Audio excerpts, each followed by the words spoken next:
Radio Laser. Gérard Roquet, vous avez déjà plus ou moins répondu à la question, mais je la pose quand même. Pourquoi on écrit ? Alors vous avez dit parce que vous avez eu un peu plus de temps, mais oui. Quand même il y a à un moment donné un besoin peut-être d'écrire ? Oui, ça a toujours été un besoin chez moi. L'écriture, c'est une espèce d'exutoire. C'est une manière d'évacuer ses sentiments, ses cris, ses souffrances, ses joies aussi. Donc c'est un peu ça l'écriture. Alors il y en a qui prennent plutôt la peinture ou un autre ou la chanson ou le fait de s'exprimer autrement. Moi c'est l'écriture. Voilà. Donc ce livre, c'est de la poésie tout d'abord, et il y a aussi vos dessins qui sont reproduits, et il y a deux parties dans ce livre qui sont sur Van Gogh et Matisse, c'est ça ? Oui, il y a deux parties sur Van Gogh et Matisse. Donc c'est des peintres que j'ai eu l'occasion de rencontrer, pas de leur vivant puisqu'ils étaient morts, mais rencontrés par l'intermédiaire de musées ou de livres. Et comme je dessinais et je peignais, j'y ai trouvé un peu des liens avec ma manière de m'exprimer et j'y ai cherché de l'inspiration. Donc j'ai lu ce qu'ils ont fait, j'ai lu le courrier de Van Gogh en entier, par exemple, à son frère. J'ai copié des tableaux d'eux et puis ça m'a inspiré ces textes, quoi.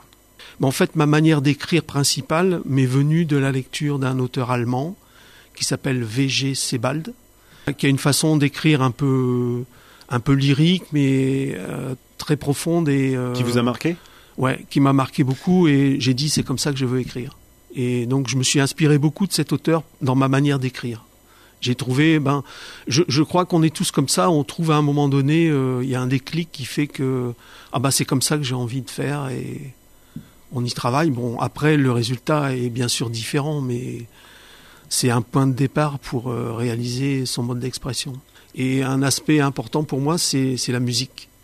C'est-à-dire, dans la déclamation d'un texte, on doit sentir un rythme, une petite musique bien particulière. Est-ce que vous écrivez sur des musiques ? Parce que je sais qu'il y a des auteurs qui écrivent, qui ont besoin de musique. Alors certains de musique de film, par exemple, donc ils se mettent des musiques de film en boucle, d'autres des musiques plus rythmées ou moins rythmées d'ailleurs. Est-ce que vous avez besoin de musique pour vous exprimer ?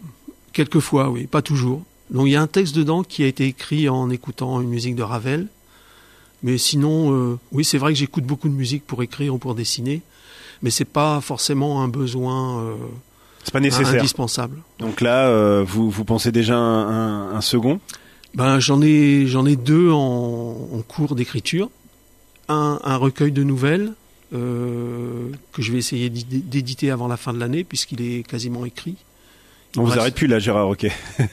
Non. C'est bien. Et puis il y aura un tome 2 de ce recueil-là, puisque j'ai continué à écrire les miettes, et puis je voudrais faire deux écrits sur deux peintres que j'aime bien aussi, Rembrandt et Alechinsky.